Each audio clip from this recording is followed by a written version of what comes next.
Brilliance Audio presents the unabridged recording of Chicken Soup for the Soul, Shaping the New You, 101 encouraging stories about dieting and fitness and finding what works for you, by Jack Canfield, Mark Victor Hansen, and Amy Newmark. Forward by Richard Simmons. Performed by Joyce Bean and Buck Scherner.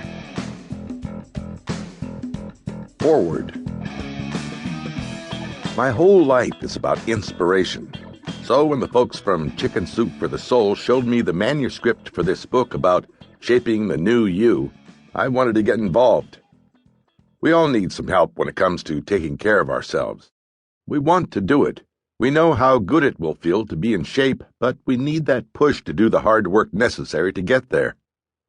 These 100 stories, written by regular people about their efforts to control their weight and get fit, really resonate with me.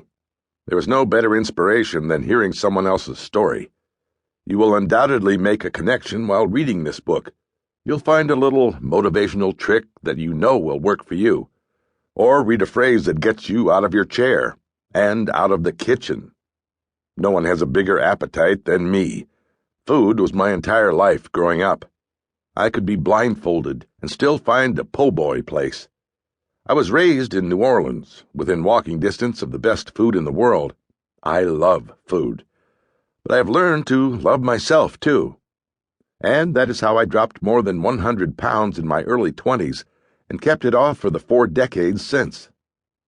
My parents were in show business. Although they were larger than life, they had cute little bodies.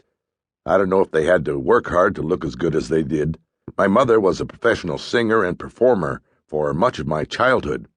She was petite and always dressed elegantly, a real Auntie Mame type. I was raised with music playing all the time in the house, and we lived around the corner from Preservation Hall. My parents danced in the living room. That is probably why exercising to music and dancing is so important to me. My parents' philosophy was, know no strangers. I use everything they taught me. No one remains a stranger to me. And it's funny how people will open up to me on the most personal topics, their weight, their health, their life stories. I am like their priest or rabbi. That's one of the things that I love about this book. The authors of these stories open up their lives to you and share their ups and downs, literally, and unselfishly pass on their wisdom. I'm sure you will find useful tips and some great inspiration in these pages. It doesn't take much to start to gain control of your life. You can do it a little piece at a time. Take the first story in Chapter 1, Getting Started, as an example. Douglas Brown was 80 pounds overweight and was rejected when he applied for life insurance. This spurred him to action. He started simply, taking the stairs in his 4-floor office building every day. Over time, this led to a complete change in his fitness and diet, and he is a much happier and healthier guy today. You really can learn to love exercise. In Chapter 2, Exercise Can Be Fun, you'll read about Fran Signorino, who got in shape in the privacy of her home using my tapes. After a fairly aggressive perm, she even had my hair. And her family and friends tease her all the time when she says she is doing Richard and can't be disturbed. She says I'm always in a good mood and I make her keep trying even when she's tired. Happy to be of service. One of the things I love about this book is that there are plenty of stories about falling off the wagon. We all have our bad days, and that doesn't mean your diet and fitness program is over. It just means that you will do better the next day.